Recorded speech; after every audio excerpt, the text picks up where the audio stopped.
In Bukhara, inside a mosque, a terrifying voice echoed, "I am the punishment of Allah. If you had not sinned so much, Allah would not have sent me." The man who had once been sold in a slave market would build one of the greatest empires the world had ever seen. And he would devastate the Islamic world. He destroyed the 500-year-old Abbasid Caliphate. He wiped out Muslim cities one after another. At the time, many believed he was the Dajjal, and that the Mongols were Yajuj and Majuj. He built hills from the skulls of his enemies. He hated one city so much that he even killed its cats and dogs. But there was one thing he feared more than anything else: death. While searching for the secret of immortality, he even followed an extraordinary method suggested to him by shamans. And today, it is said that around 16 million people are descended from him. Now, you are about to witness the life of Genghis Khan, with all of its hidden secrets, its mysteries, its conquests, and its destruction. You are watching Religious Story TV. Don't forget to subscribe, like the video, and leave a comment.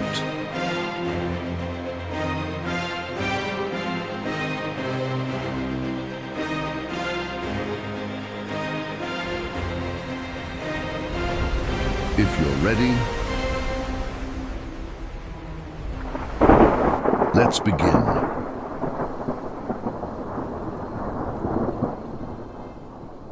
February 1258. Just outside Baghdad, a carpet was spread in the middle of a muddy field. Inside the carpet was a man. His name was Al-Mustasim. He was the last caliph of the Abbasid Empire, a dynasty that had ruled without interruption for 500 years. He was the leader of the great empire that had brought the Islamic world into its golden age. Just 1 week earlier, millions of people from Morocco to India heard his name in the Friday khutbah. In Mongol tradition, spilling the blood of a noble man on the ground was considered bad luck. So they found another way to kill him. They wrapped him inside a carpet. Then they rode horses over him. The city had already fallen. Under the leadership of Genghis Khan, the Mongol army had conquered China. It had crushed Central Asia. It had destroyed the Khwarazmian Empire. It had wiped out one Islamic city after another. Genghis Khan was an enemy of Islam who looted mosques and threw the Quran under people's feet. He forced Islamic scholars to serve alcohol. He was a tyrant who did not even spare pregnant women. He made Muslim women dance inside mosques, and he had already massacred more than 4.5 million Muslims. Even though this cursed man had already gone to his grave, the empire that followed his goals had finally reached Baghdad, the heart of the Islamic world. In January, the armies of his grandson Hulagu Khan arrived at the walls of Baghdad. The Abbasid Caliph still believed one thing: no one could attack the center of the Islamic world. Anyone who tried would face the entire Ummah. So he rejected the calls to surrender, then he accepted them, then he hesitated once again. No one came. On February 5th, the walls were broken. On February 10th, the city surrendered. On February 13th, the Mongol soldiers entered the city, and for 7 days they never stopped. They killed everyone. Some historical sources even give the death toll as 1 million. 1 week later, the smell of the dead was so terrible that the Mongol army had to move its camp outside the city walls. Then it was time for the greatest libraries in the world. The goal was to destroy Islamic civilization beyond repair. The Bait al-Hikmah library did not contain only Islamic books. It also held priceless works on mathematics, medicine, astronomy, languages, and the greatest intellectual knowledge of humanity. They threw the books into the Tigris River. Historical reports say that for days, one side of the river became black from the ink of the manuscripts, while the other side turned red from the blood of the people who had been killed. Some accounts even say that so many books were thrown into the river that they formed bridges, allowing Mongol horsemen to cross to the other side by riding over them. After Baghdad fell, Hulagu Khan called the Caliph before him. Instead of food, he placed plates filled with gold and jewels in front of him. When the Caliph said, "These cannot be eaten," Hulagu gave his famous reply, "If you knew they could not be eaten, why did you keep all this gold in your treasury instead of giving it to your soldiers to defend the city?" With the fall of Baghdad, the Abbasid Caliphate came to an end. It was not just a state that collapsed. Islamic civilization itself was shattered. Now we will go back to the beginning of the greatest empire in history, to the time when Genghis Khan was still known as Temujin. When he was born, he carried unusual signs. It was clear that he was someone chosen. Allah chooses his friends, and he also chooses his enemies. He was such an extraordinary man that he would not be remembered without reason as a Dajjal-like figure. When the fortune teller saw the baby born with a blood clot in his hand, he was shocked. The Mongol shamans also believed this birth was a bad sign and saw it as the beginning of a great destiny. But nothing would be easy. He became an orphan at the age of 9. His own tribe abandoned him to die in the middle of the steppe. He survived by eating wild roots. When he grew older, he fell into the hands of slave traders. A wooden collar was locked around his neck, and he was taken from town to town. At the age of 40, he was being sold as a slave inside a cage. How could someone like this build the greatest empire the world had ever seen? And an even more important question, how could he do it while causing one of the greatest disasters in human history? Temujin's father, Yesugei, was a respected warrior and the leader of a small clan. Shortly before his son was born, Yesugei defeated a Tatar chief and captured him. The man's name was Temujin. He gave that name to his newborn son. Think about that for a moment. He named his son after the enemy he had defeated. At that time, the Mongols lived in tents. They survived mainly through herding livestock and shepherding. They hunted for food. When times were hard, they even lived on wild roots. They wore clothes and fur made from animal skins. Unlike settled societies, every member of a nomadic tribe was a warrior. Everyone had to protect themselves. No matter their social status, every Mongol was expected to serve in the army. They had a saying, "You are born in a tent and you die on horseback." And here is an important detail. When Temujin was born, the Mongols were not a united nation. Quite the opposite. The tribes were divided. Liars, thieves, and bandits were everywhere. Some tribes did little more than kill and loot. On the steppe, your tribe was your life insurance. A single family could never survive the winter alone. Wolves would come, thieves would come, snow would come. That is why, for the people of the steppe, the greatest punishment was not death, it was being left alone. Remember that. Because in a moment, that is exactly what will happen to this boy. When he was about 9 years old, it was time for his engagement.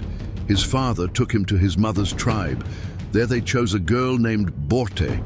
But according to Mongol tradition, a bride was not given to a boy before he reached the age of 10. Until then, the boy stayed with the girl's family and worked for them. So Temujin remained with Borte's family. His father began the journey home alone. On the way, he met a group of Tatars. According to the customs of the steppe, travelers had to be welcomed with food and drink. They invited him into their tent and served him a meal. But the Tatars recognized him. Years earlier, Yesugei had attacked them, killed their men, and taken their property, so they poisoned his drink. When Yesugei reached home, he died. Temujin was somewhere between 9 and 13 years old when he received the news. Now the real story begins, because his father's death is not the tragic part of the story. It is only the beginning. When a clan leader died, the tribes that followed him were expected to take care of his widow and children. They were expected to, but they were not forced to, and they did not. Yesugei's own tribe, including his relatives, gathered their herds and left. They abandoned 2 women and 7 children in the middle of the steppe as winter approached. This was another form of execution. On the steppe, a family without livestock could not survive. But his mother refused to give up. She kept her children alive along the banks of the Onon River. They gathered wild roots. They hunted small animals. They caught fish from the river, even though the Mongol aristocracy considered eating fish shameful. They ate it anyway. They lived like this for years, and this became the period that shaped Temujin's character more than anything else. Notice something. It was not war that made this boy hard. It was hunger, and it was being abandoned by his own tribe. The difference matters. In war, you know who your enemy is. But when you are abandoned, the person who leaves you is the same man who sat beside your fire the day before. Years later, one crime would stand above all others in Genghis Khan's laws: betrayal, and he would never forgive it. Even if a man betrayed his own master to help Genghis Khan, he would still have that man executed. Temujin was only about 12 years old when he killed his older half-brother. Part of the reason was that his brother refused to share food. The other reason was even darker. Temujin saw him as a future rival for leadership. He lured him outside under the excuse of hunting and set a trap. When they returned home, their mother was furious, but there was no one left with the power to punish them. That day, Temujin learned something very dangerous. If you are strong enough, and no one can stop you, you can do anything. That murder had consequences. The news spread quickly. The Taichud tribe, the former followers of Yasuge, began to think, if this boy can kill his own brother without mercy, one day he may grow up and come back for revenge.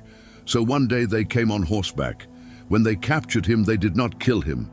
At first, that might sound like mercy. It was not. Killing a child could start a blood feud between tribes. Humiliating him would not. They locked a device called a kangu around his neck. It was a heavy wooden collar. His neck went through the center hole, and both of his hands were locked into the holes on each side. Think about what that meant. You could not bring your hands to your face. You could not feed yourself. You could not drink water by yourself. You could not even scratch your own face. You could not lie comfortably on your back. To stay alive, you depended completely on the mercy of the people who had imprisoned you. He lived like that for months. They took him from tent to tent. Every night he was left with a different family to keep watch over him. The son of a former clan leader was forced to walk around with a wooden collar while the entire tribe watched. This was more than a punishment. It was a public display. The message was simple. Look, this is the son of the man you once feared. Then one night, everything changed. The tribe gathered for a spring festival. They drank. They celebrated. Only one young guard was left to watch him. Temujin saw his chance. He used the wooden collar around his neck as a weapon and struck the guard.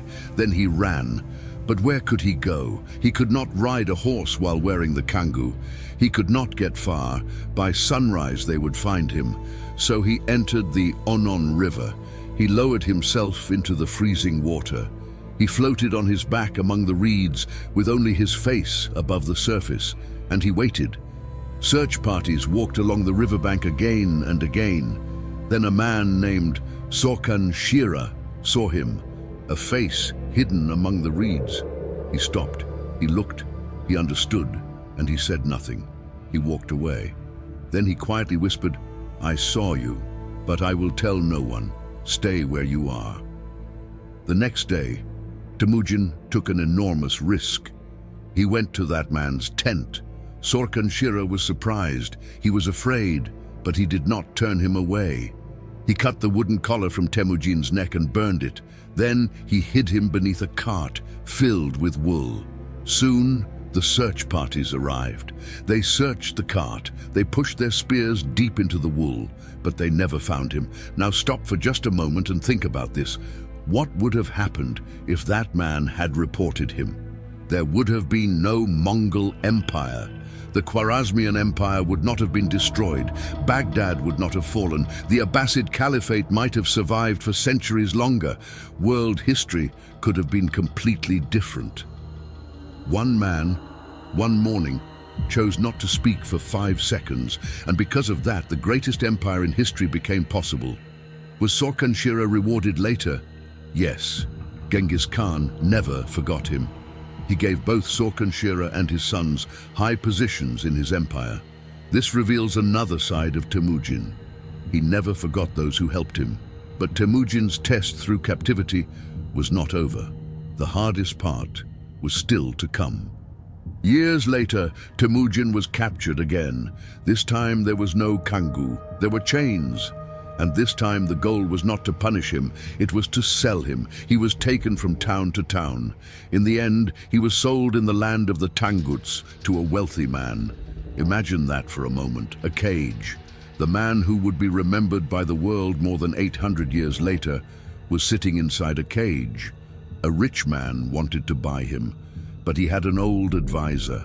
The advisor was also a Buddhist monk. He looked at the prisoner in the cage and warned his master, "Do not buy this man. One day he will destroy you." The master laughed and bought him anyway. Then the monk walked over to the cage. He made a deal with the prisoner. "I will help you," he said, "but when you return one day and destroy this land, do not harm my monastery." An interesting detail follows. In 1227, the land of the Tanguts was destroyed by the Mongols. An entire civilization disappeared, but according to historical tradition, that monk's monastery was left untouched. Temujin escaped the cage, but he did not escape hardship, because his greatest loss was still ahead. When he became free, he owned nothing, no herds, no followers, no honor. But he had a plan, and that plan began with a fur coat. He went to marry his fiancée, Borte. Many years had passed. Her father kept his promise and gave her to him. Among Borte's wedding gifts was a very valuable black sable fur. Temujin did not wear it.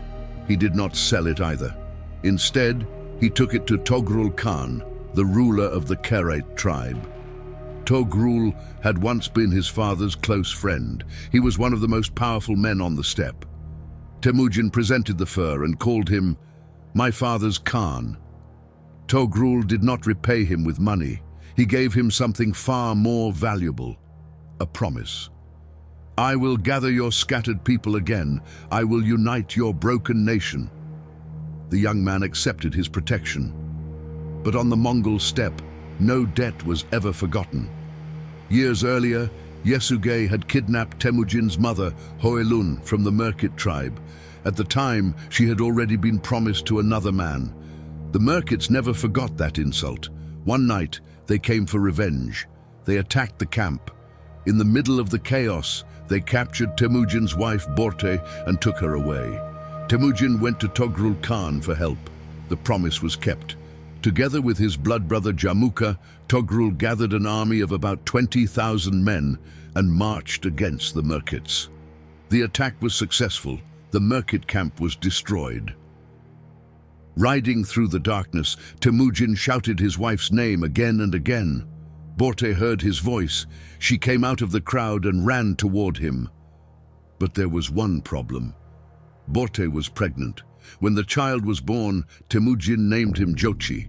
The name means guest. Jamuka, the man who helped Temujin rescue his wife, had known him since childhood. According to the customs of the steppe, they had become Anda, blood brothers. After the Merkit raid, they lived in the same camp for about a year and a half.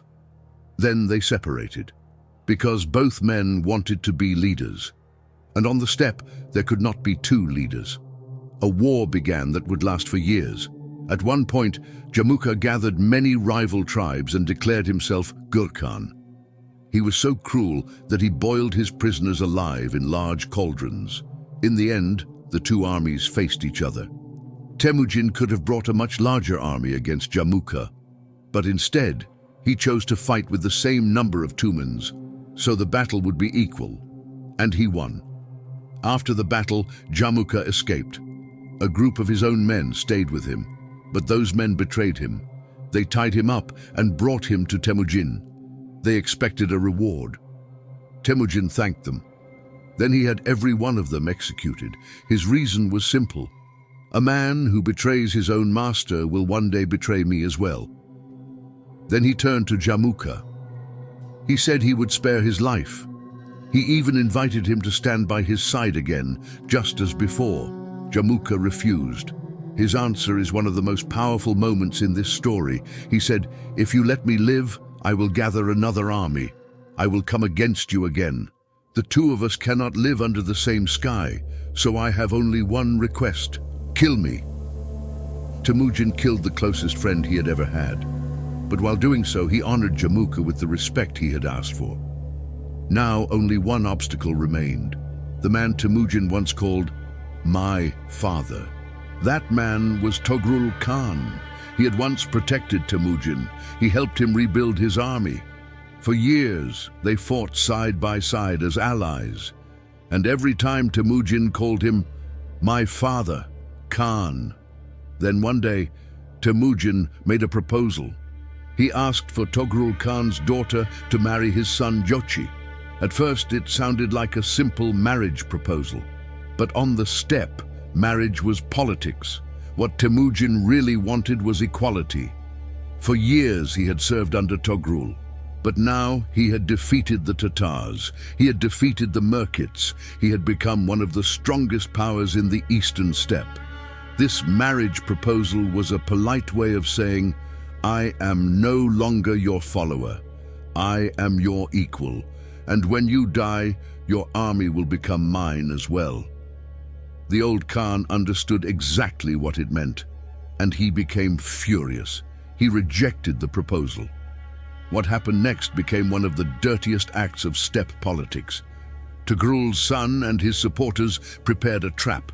They invited Temujin to what they claimed was an engagement ceremony. The plan was to kill him when he arrived. On the way, two shepherds warned Temujin. He learned about the trap before it was too late. But war could no longer be avoided, and in that war, he suffered a crushing defeat. Now comes one of the least known, yet perhaps one of the most remarkable moments in this story. After the defeat, Temujin had almost nothing left. Most of his followers had abandoned him. He withdrew to a small muddy pool called Baljuna. Historical sources say only a handful of men remained with him. Some say 19, others say only a few more. There, they scooped up the muddy water with their hands and drank it. Then they made an oath. "We have drunk this water together. From this day on, whatever happens, we stand together." Years later, having drunk the water of Baljuna became one of the highest honors in the Mongol Empire. After that, events moved quickly. Temujin rebuilt his strength. Then he launched a surprise attack against the Karaits. The battle lasted 3 days. The Karaite army was destroyed. Togrul Khan fled. His end was tragic. He escaped west into the lands of the Naimans. At the border, a guard stopped him. The guard had no idea who he was. Togrul gave his name. No one believed him. One of the most powerful men on the steppe was killed by an unknown border guard. Then it was the Naimans' turn. In 1204, they too were defeated. There was no one left on the steppe who could challenge Temujin. In the spring of 1206, the tribal leaders gathered at the source of the Onon River. That day, a new name was born. The Kurultai assembled. A white standard with 9 horsetails was raised, and Temujin received a new title, Genghis Khan. The Mongols believed in one supreme god, Kok Tengri, the eternal blue sky. The name Genghis Khan is also believed to carry the meaning of ocean, and more broadly, a universal meaning. To the Mongols, it represented the ruler of the world. Genghis Khan believed in a simple idea. If the sky belongs to Kok Tengri, then the earth should also be ruled by a single ruler. and he believed that he was the man chosen to create that order. This man who believed he had a divine mission would never stop, he would never grow tired, and he would never feel regret. That was what made him unstoppable. At the same Kurultai, he also announced his laws. They were called the Yasa. Some of them were surprisingly advanced for their time. Polluting a river by relieving yourself in it was forbidden.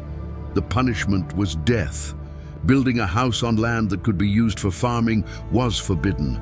Building too close to a river was also forbidden. There was another important issue: religion. Genghis Khan did not officially follow any religion, but respect for Koktengri was mandatory.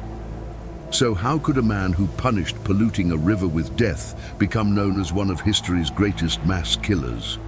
The answer is simple: these laws were for the Mongols. In his view, humanity was divided into only two groups: those who submitted and those who did not.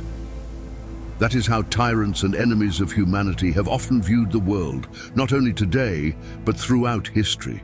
For those who submitted, there were laws, there was order, there were safe roads, there was trade. It was even said that, at the height of the empire, a woman carrying gold could travel from one end of the empire to the other without fear. But those who refused to submit were not even considered under the protection of the law. There was no separate word for them. There was only one outcome. And after 1206, Genghis Khan turned his eyes beyond the walls of the steppe for the first time, toward China. At that time, the greatest obstacle facing the Mongols was China's Great Wall. The Chinese knew this. That was the very reason the Great Wall had been built, to stop the horsemen coming from the north. In 1211, Genghis Khan launched his invasion. The wall did not stop him. Whenever necessary, he simply rode for miles and went around it. But the real barrier was Beijing. When the Mongol army reached the city, they were seeing something like this for the first time. A massive fortified city, walls, towers, moats, and now we see Genghis Khan's true genius. He did not attack. Instead, he said, "Wait, we do not know how to take a city like this. We have never learned these tactics." Then he gave an unusual order: someone draw this city. They made detailed drawings of Beijing. Then the Mongol army returned to Mongolia. Think about how extraordinary that was. In front of you stands a city full of treasure. Your army has won battle after battle. Your soldiers are ready, and yet you turn back to study. That is, in many ways, the scientific method. You form an idea, you test it. If it does not work, you abandon it and try something better. In the medieval world, very few rulers approach problems so systematically. That winter training became a permanent rule in the Mongol army. When they returned, everything had changed. In 1215, Beijing fell. But the greatest prize was not the city itself, it was the people. Genghis Khan gathered Chinese engineers, experts who built catapults, masters of siege towers, men who understood gunpowder, doctors, and scribes. He added them all to his army. After that, almost no wall could stop him. This is the real lesson. If you want to break a wall, do not attack the wall. Take the man who built it. That was the hidden formula behind the Mongol Empire. The Mongols did not create most of these technologies themselves. The only thing they truly brought with them was their military skill. Everything else came from the people they conquered. From China, they took engineers. From the Uyghurs, they adopted a writing system. From the Muslims, they learned administration and accounting. This was not a weakness, it was a terrifying strength, because it had no limits. The campaign against China lasted 9 years. Historical estimates put the death toll in the millions. There is also a story often told about the Mongols. They piled the severed heads of their enemies into great mounds beside the roads. There was a military purpose behind this. When the next city saw those piles, many surrendered without fighting. Terror itself became a weapon, and it was a very cheap weapon. When Genghis Khan left China, he did not return with gold alone. He returned with an army of engineers. Now he had both speed and siege machines, and to the west stood the richest Islamic empire in the world. In 1216, Genghis Khan sent a letter to Samarkand. With it came gifts of gold, jade, ivory, and white camel hair. The letter was addressed to Ala al-Din Muhammad, the ruler of the Khwarazmian Empire. He ruled the most powerful Islamic state of that time. His army numbered around 400,000 men. In the letter, Genghis Khan addressed him as "my son." That single phrase made the Sultan furious. He insulted the envoys, but others stepped in, and trade began between the two empires. Then came Otrar. Genghis Khan organized a great trading caravan. He invested money from the royal treasury. His sons and commanders also contributed. There were hundreds of camels, hundreds of merchants. When the caravan reached the city of Otrar, its governor Inalchuk looked at the large group and made his decision. These are spies. He may not have been completely wrong. The Mongols really did hide agents inside some trade caravans. But what he did went far beyond suspicion. He ordered the entire caravan to be executed. He seized all of their goods. Only one camel driver escaped and carried the news back to Genghis Khan. Now pay close attention. Genghis Khan did not declare war immediately. Instead, he sent an embassy. His demand was simple: punish the governor who was responsible. Pay compensation for the stolen goods. Sultan Ala al-Din gave his answer. He had one of the envoys executed. The other two had their beards shaved and were sent back. In that world, shaving a man's beard was considered an even greater insult than killing him. If you killed a man, you admitted he was your enemy. If you shaved his beard, you declared that he was beneath your respect as a human being. When Genghis Khan heard what had happened, he climbed Burkan Khaldun mountain. He remained there for 3 days. He hung his belt around his neck, removed his hat, and prayed to Kok Tengri. According to tradition, he said, "I did not begin this conflict. Give me the strength to take revenge." On the 3rd day, he came down from the mountain. What happened next has been remembered for more than 800 years. He divided his army of about 150,000 to 200,000 men into 4 separate forces. One army surrounded Otrar. Another marched south into Transoxiana.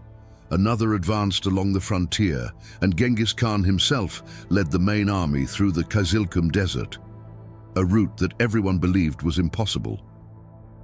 Sultan Ala al-Din had placed his army along the eastern border. He expected an attack from the east. Instead, Genghis Khan appeared behind him.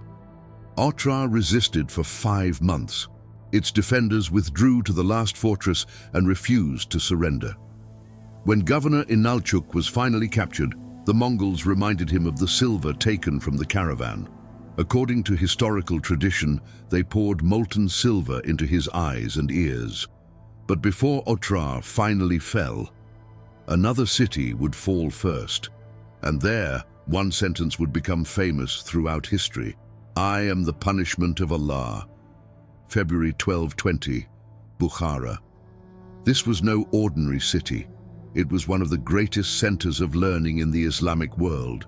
Its madrasas, its libraries, its scholars had earned it the title, the Dome of Islam. When the soldiers defending the city saw the Mongol army emerging from the desert, they fled. The people opened the gates. According to one historical account, the city's leaders offered Genghis Khan a condition: "We surrender the city, but do not destroy the mosques, do not burn the books, do not kill the people." Genghis Khan kept his words, but not in the way they expected. He did not tear down the mosques, he burned them. He did not burn the books, he ordered them thrown into the water. He did not kill the people with the sword. According to this account, many were buried alive. Then he said, "You see, no one can say that I broke my promise." The Mongols entered the city. Resistance continued inside the inner fortress. They needed material to fill the defensive ditch. They tore the pulpits from the mosques and threw them into the trench. According to many historical accounts, pages of the Quran were thrown in as well. When the resistance was crushed, they turned the great mosque into their camp. Chests filled with books were burned. The mosque became a place of celebration. The city's scholars were forced to serve alcohol. Women were brought in and made to dance. Then Genghis Khan gathered the people in the city's prayer ground. He climbed the pulpit, and he spoke the words that history would never forget. I am the punishment of Allah.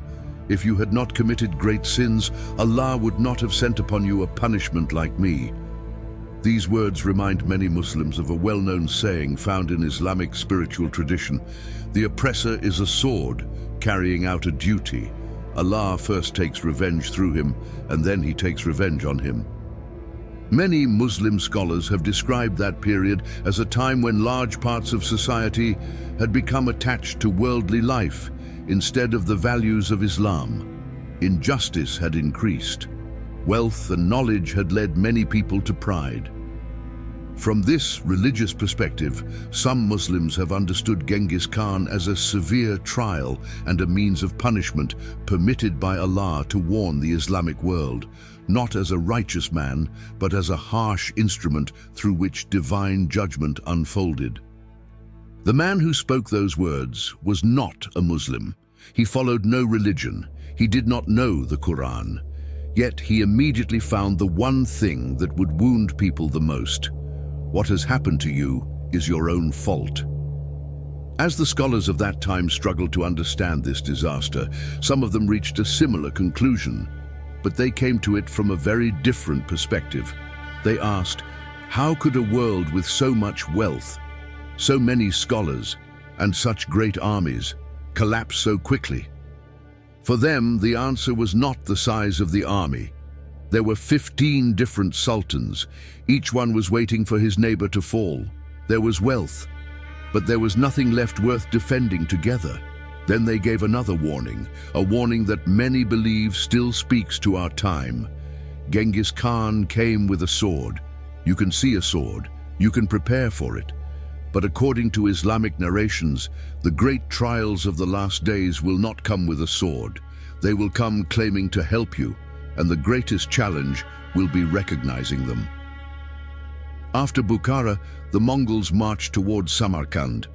Samarkand had more than 100,000 soldiers. It had war elephants. Its walls were strong. It resisted for several days. Then part of the army surrendered. According to historical sources, most of those who surrendered were later executed. The craftsmen were separated from the rest. About 30,000 skilled workers were sent east. This pattern was repeated again and again. It was one of the coldest parts of the Mongol method. Things were different in Urgench. It was the capital of the Khwarazmian Empire. Its defenders refused to surrender. They fought street by street. The siege lasted for months, and the Mongols suffered heavy losses. In the end, they destroyed the dam of the Amu Darya and flooded the city. Among those killed during that destruction was one of the greatest Sufi masters of the age, Najm al-Din Kubra. Remember that name. He will appear again in a very interesting way at the end of this story. At Merv, the siege did not last long. The city surrendered. When describing what happened afterward, historical sources struggle even with the numbers. Ibn al-Athir speaks of 700,000 dead. Juvaini gives the number as 1.3 million.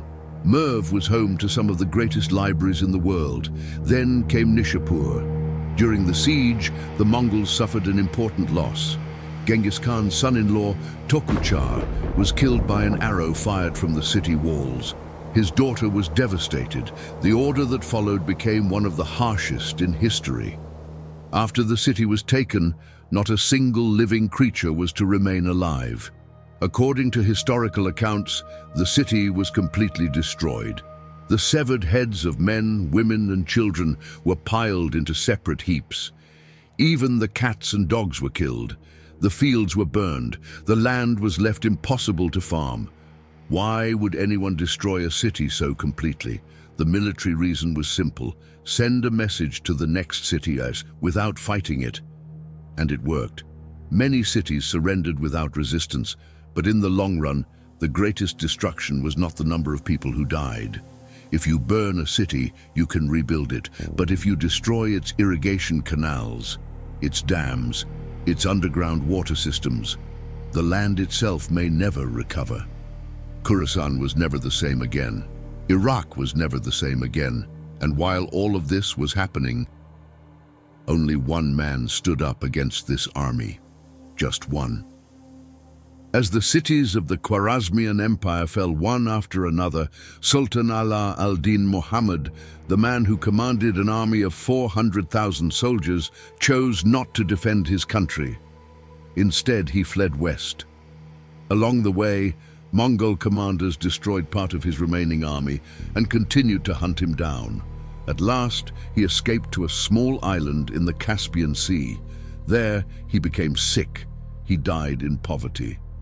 According to historical accounts, there was not even a proper burial cloth to cover his body. His son, however, was very different. His name was Jalal al-Din. Shortly before his death, his father named him as his successor. But Jalal al-Din did not inherit an empire. He inherited ruins. The state had collapsed, the army had scattered, the cities were burning, and he chose to fight. He crossed south of the Hindu Kush mountains. He gathered the survivors, the fugitives, and those who still wanted to resist. Soon he had built an army of 60,000 men. Then, at the Battle of Parwan, he met a Mongol force and defeated it. When that news reached the steppe, something changed. Until that day, the Mongol army had never been defeated on that front. Many had believed such a thing was impossible. Genghis Khan did not ignore the news. He personally took command. Leading the main army, he marched toward Ghazni. Jalal al-Din understood that he could not defeat such a force. He withdrew toward the south, toward India. November 26, 1221, the banks of the Indus River, the Mongols caught up with him. The river was behind him. The Mongol army stood before him. Jalal al-Din fought. Historical sources describe his courage in great detail, but the enemy was too many. His army was destroyed, his men were killed. Then, when he was completely surrounded, he did something unforgettable. He rode his horse to the top of a high cliff above the river and leaped into the Indus. Horse and rider disappeared into the water together, still wearing his armor, still carrying his shield, still holding his sword. He swam across the river. When he reached the opposite bank, he turned back and looked. What happened next is one of the most unexpected moments in this story. According to Juvaini, Genghis Khan ordered his archers, "Do not shoot." He stood there watching the man across the river. Then he turned to his sons and said, "A father should have a son like this." He admired the very man he had tried to kill. Jalal al-Din continued fighting for years. He returned from India. He fought in Iran, in the Caucasus, and in Anatolia, but by then he no longer had a state to defend, and he found no allies. In 1231, while fleeing, he was killed without even being recognized. The tragedy is this: Jalal al-Din was a brave man. He was a capable commander. He chose to resist, but it was not enough. Why? Because he stood alone. At the same time, the Islamic world still had the Seljuks, the Ayyubids, the Abbasid Caliph, and the Mamluks. None of them stood beside him. Some even fought against him. The Mongols were not unstoppable only because their armies were strong. They were unstoppable because their enemies were divided. After the Khwarazmian campaign, Genghis Khan returned to Mongolia, but he did not rest. Years earlier, the Tangut kingdom had refused to send him soldiers, and he had never forgotten it. In 1226, he began his final campaign. He was already in his 60s. During the campaign, he fell from his horse while hunting. He was seriously injured. His commanders advised him to postpone the campaign. He refused. On August 18th, 1227, while still on campaign in the land of the Tanguts, Genghis Khan died. The exact cause of his death remains uncertain. Some sources say internal injuries from the fall. Others mention an arrow wound. Some speak of illness. Others even suggest the plague. Later centuries added even more dramatic stories, many of which are probably legends. Only one thing is certain: his death was kept secret. The campaign was still underway. His commanders feared that if the army learned the truth, morale would collapse, and if the enemy found out, they would gain courage. Only after the Tangut capital surrendered was the city completely destroyed. Then the funeral procession began its journey. Genghis Khan had left one clear command: no one must know where I am buried. According to tradition, as the funeral procession traveled back toward Mongolia, everyone it met along the road was killed. The reason was simple. Anyone who saw the procession might guess where it was going. The strongest theory today is that he was buried on Burkan Khaldun, the mountain where he had once taken refuge as a young man and which he considered sacred. The stories that follow differ in their details, but they all lead to the same conclusion. According to one tradition, hundreds of horses were ridden across the burial site until every trace disappeared. Another says that the course of a river was changed so that it flowed over the grave. Some accounts claim that the men who buried him were killed.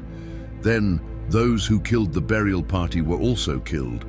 For more than 800 years, people have searched for his tomb. More than 20 different locations have been proposed. Satellite images have been examined.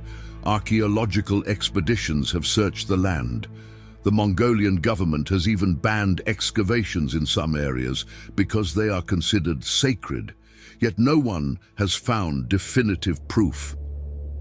Now stop for a moment and think about this. This man wanted 40 million square kilometers of land, and he took it. Yet when he died, he could not claim even 2 meters of that land for himself. No one knows exactly where he lies. There is no grave marker, no tomb for people to visit. The only thing he truly left behind was what he had done. And that is the most frightening part. Because when Genghis Khan died, his empire did not stop. Usually when a great ruler dies, his army falls apart. But if you build a system, it keeps working long after you're gone. Genghis Khan had built a system. The greatest disaster that would strike the Islamic world would not come from his own hands. It would come from the hands of his grandson, exactly 31 years after his death. Hulagu was the son of Tolui, the son of Genghis Khan. In other words, he was Genghis Khan's grandson. In the 1250s, his older brother, the great Khan Möngke, gave him a mission: complete the conquest of the West.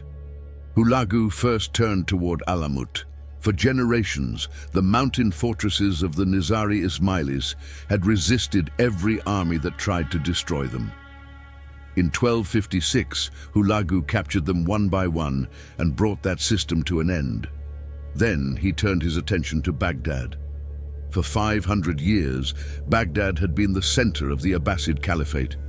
Caliph al-Mustasim ruled from there. Hulagu sent him several letters. "Surrender, destroy your walls, submit to me." The Caliph answered with confidence, "Whoever raises a hand against me will face Muslims from east to west." But the reality was very different. Inside his palace, rival factions were fighting each other. The treasury was full, but soldiers had stopped receiving their pay. Part of the army had already been dismissed, and the Caliph had little understanding of what was truly happening beyond Baghdad. No one came. In January 1258, the Mongol army arrived outside Baghdad. They cut the canals and flooded the city's defensive lines. Then they built their siege engines. On February 5th, the eastern walls were breached. Only then did the Caliph understand the truth. He came out and surrendered. His sons and the leading men of the city stood beside him. At first, Hulagu treated him politely. He asked where the treasury was. The Caliph showed him. The treasure was carried away on camels.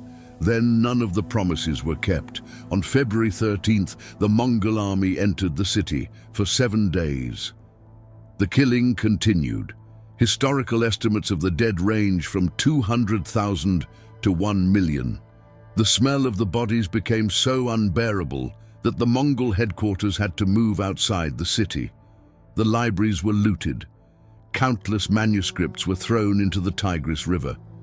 According to one tradition, some leather book covers were stripped off and used to make shoes. Then came the Caliph. Because noble blood was not supposed to be spilled, he was wrapped inside a carpet and trampled to death by horses. Most of his sons were also killed. The Abbasid Caliphate, after 500 years, came to an end. Many believed that the Islamic world itself had died. But 2 years later, in a small valley in Palestine, something happened that no one expected. After Baghdad, Hulagu did not stop. Aleppo fell. Damascus fell. Next came Egypt. At that time, Egypt was ruled by the Mamluks. Their story is remarkable by itself. Many of their rulers had been bought as slave children and trained as soldiers. So the men who would face the Mongols had started life at the very bottom, just as Genghis Khan had. The Sultan was Qutuz. His leading commander was Baybars, a Kipchak Turk who had also been sold in a slave market as a child. Then something happened on the steppe. In 1259, the great Khan Möngke died. According to Mongol tradition, a new great Khan had to be chosen. That meant the princes had to return east. Hulagu withdrew with most of his army. He left behind about 20,000 soldiers in Syria under the command of Kitbuka. Qutuz learned of this. Hulagu sent him a threatening letter. Qutuz answered by executing the Mongol envoys. There was no turning back. September 3rd, 1260, Ain Jalut, the spring of Goliath, a valley in the region of Galilee. At the beginning of the battle, the Mongol cavalry charged. The left wing of the Mamluk army almost collapsed. Then Baybars did something remarkable. He used the Mongols' own tactic against them, a feigned retreat. He pulled his troops back. The Mongols chased them. They rode deeper into the valley. Then the hidden Mamluk forces closed in from every direction. But the battle was still not over. The Mamluk lines also began to break. At that moment, Sultan Qutuz removed his helmet, threw it to the ground and shouted, "Wa Islama!" Then he charged the enemy with his sword drawn. By midday, the Mongol army had collapsed. Kitbuka was killed. For the first time in 43 years, a Mongol army had been defeated in an open battlefield. The main Mongol army was not present at Ain Jalut. If Hulagu himself had been there, we do not know what the outcome would have been. Even so, until that day, the Mongols had been considered unbeatable. That belief was itself a weapon. Many cities surrendered without fighting because of it. Ain Jalut destroyed that belief, and the Mongol advance into the Middle East stopped there. The story has one final tragedy. After the victory, while returning to Egypt, Baybars assassinated Qutuz and took the throne. The reason was personal. Qutuz had failed to give him the governorship of Aleppo that he had promised.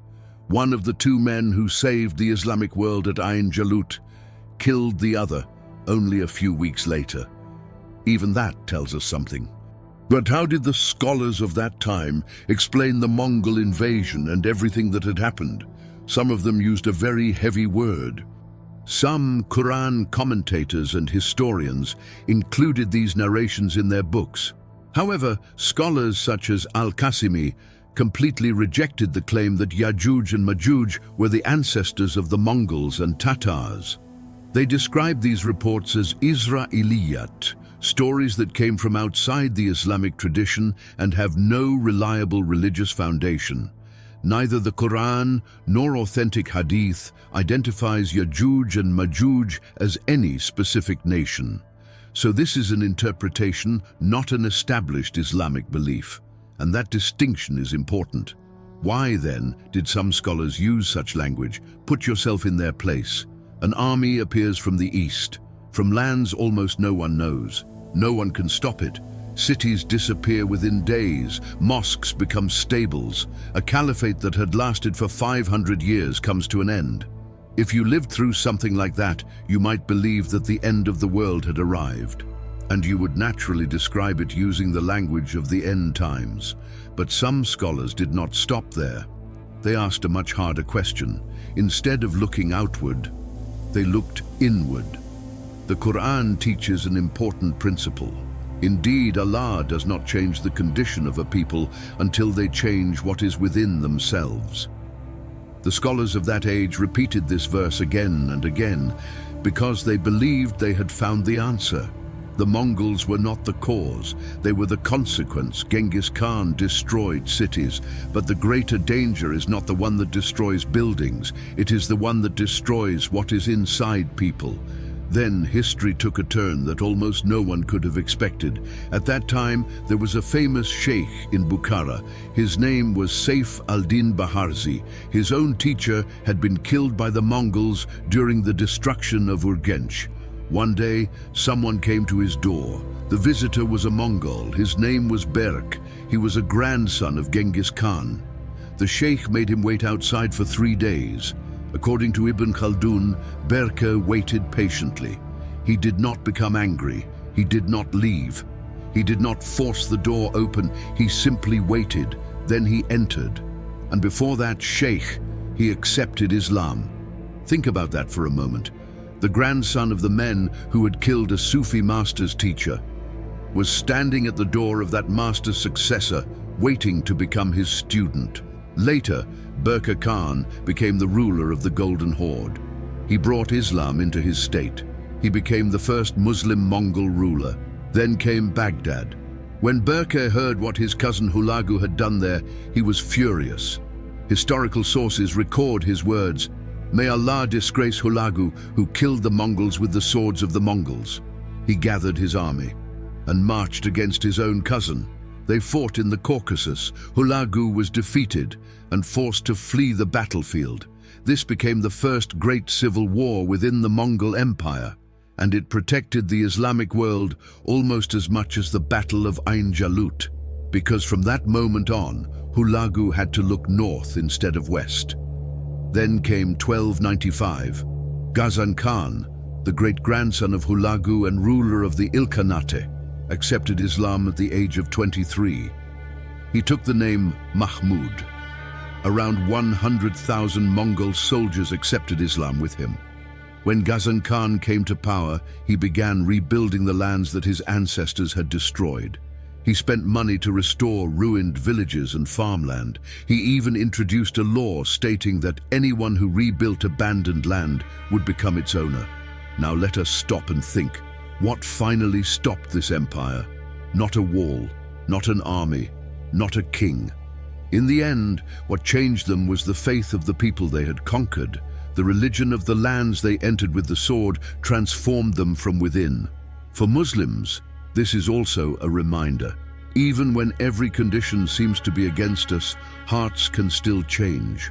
When faith enters people's hearts, and when Muslims truly live and represent Islam with sincerity and good character, even the descendants of those who once fought against Islam may one day embrace it and change the course of history. There is much to learn from the Mongol army about warfare, leadership, and strategy. In the next episode, we will explore those lessons. But do not forget the greatest lesson of this story. When we turn back to Allah with sincerity, everything can change completely by the permission and help of Allah. Human history has seen many great conquerors: Alexander, Caesar, Attila, Napoleon, but none of them used military strategy and battlefield tactics quite like Genghis Khan. His army would go on to build one of the greatest empires in history, rivaled only by the British Empire in size. We are talking about 24 million square kilometers. The British Empire reached nearly 30 million square kilometers through naval supremacy, gunpowder, and the power of the Industrial Revolution. The Mongols built the largest contiguous land empire in history, using nothing but men and horses. That is what made them truly unique. Nothing but human strength and horsepower. Yet within only a few decades, they ruled a vast land stretching from China to Eastern Europe. A military achievement almost without equal in history. While Europe's heavily armored knights moved slowly across the battlefield, The Mongols moved like the wind. Today, some military historians compare the mobility of Genghis Khan's cavalry to that of modern air forces. The goal was never to stay fixed in one place. It was to appear suddenly, strike, disappear, and keep moving so fast that the enemy never knew where the next attack would come from. The comparison helps explain just how far ahead of their time the Mongols really were. They did not build a battle line and wait. They were always moving. When the enemy believed they had finally found them, the Mongols were already somewhere else. That is why many commanders felt they were not fighting an army. They were fighting shadows. But even that was not their greatest secret. The true secret of the Mongol army was not its generals, and it was not its bows. The real secret was the horses every Mongol warrior rode. In the next chapter, you will see that these horses were far more than transportation. They were the invisible engine of the Mongol Empire, and perhaps the greatest weapon that changed the course of history. If you wanted to stop a Mongol army, you first had to catch it. And that was the problem. Nobody could. Even today, a modern infantry unit carrying heavy equipment cannot maintain high speed for very long. In the 13th century, the world's largest armies usually marched only 20 to 30 kilometers a day. The Mongols could sometimes travel several times farther. How? The answer was not one horse. A single Mongol warrior usually traveled with 3, 4, sometimes even 5 or more spare horses. Elite units often had even more. When one horse became tired, the rider simply switched to another. This allowed them to keep moving at almost full speed for hours. That is why the Mongol army seemed as if it never stopped. While the enemy believed they were following the Mongols had already crossed another valley. Mongol horses were not ordinary war horses, unlike the large and heavy horses used by European knights. They were smaller, hardier, able to survive on very little food, and capable of enduring freezing winters. They could even dig through snow to find grass on their own. They could survive for long periods without human support.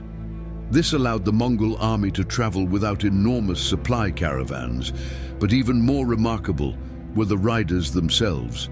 For them, a horse was not just transportation.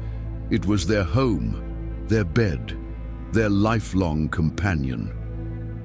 Many historical sources describe Mongol cavalrymen resting on horseback, taking short naps while riding, and handling much of their daily routine without ever dismounting during long journeys.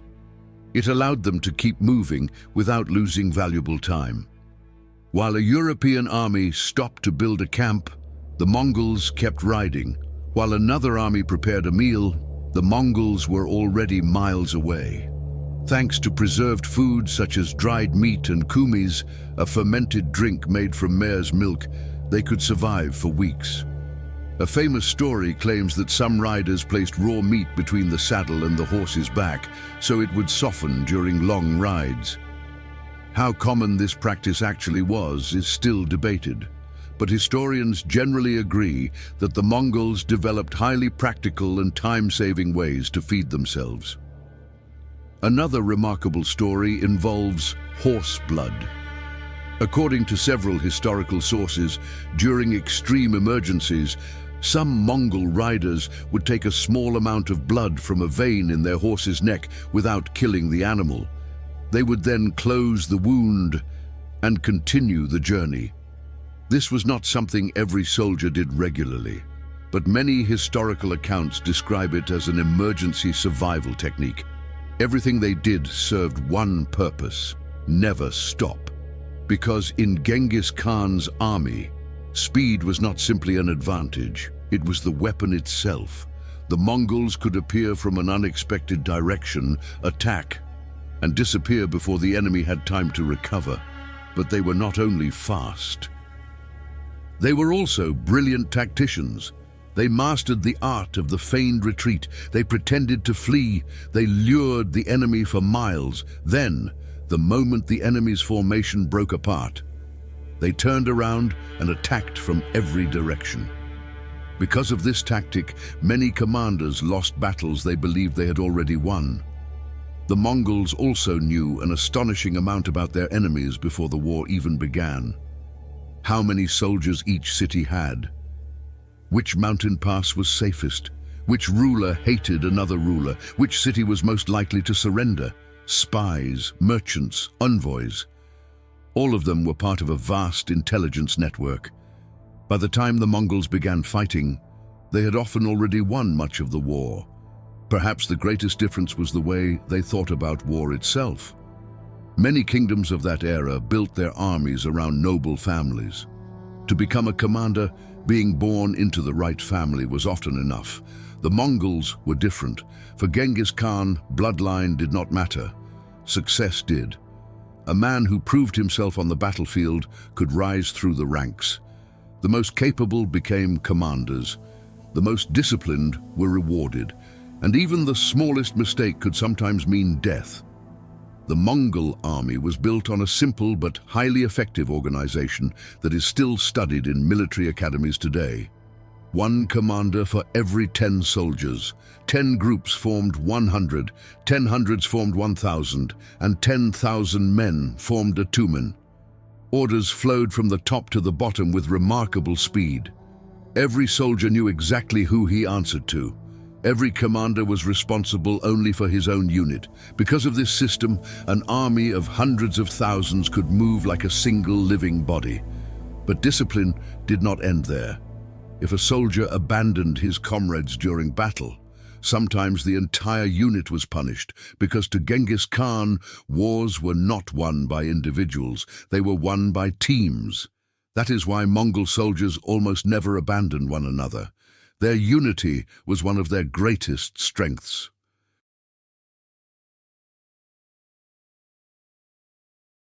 Assalamu alaikum, brothers and sisters. My name is Idris Birtan and I am the owner of Religious Story TV. As a Muslim living the Ahir Zaman, I was struggling in my life. My Islamic motivation and discipline were not strong enough, but I realized something. When I watched Islamic videos every day, Salah became easier for me. And avoiding sins became easier too. That's why I decided to start a channel to help other Muslim brothers and sisters. So my wife and I start an early English Islamic channel using AI technology.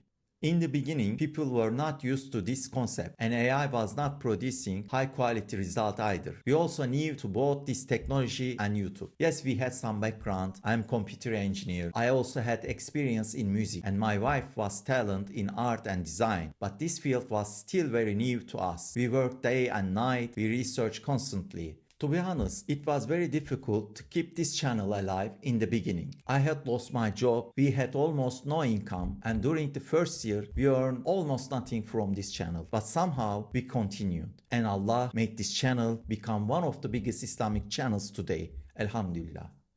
But today, we are struggling again in a different way. We are struggling to reach new people. Even though we mention in almost every video, when we don't receive enough likes, comments, and engagement, the channel stops growing. If you want this channel to continue, please support us with your likes and your comments. And if you are not subscribed yet, please subscribe now.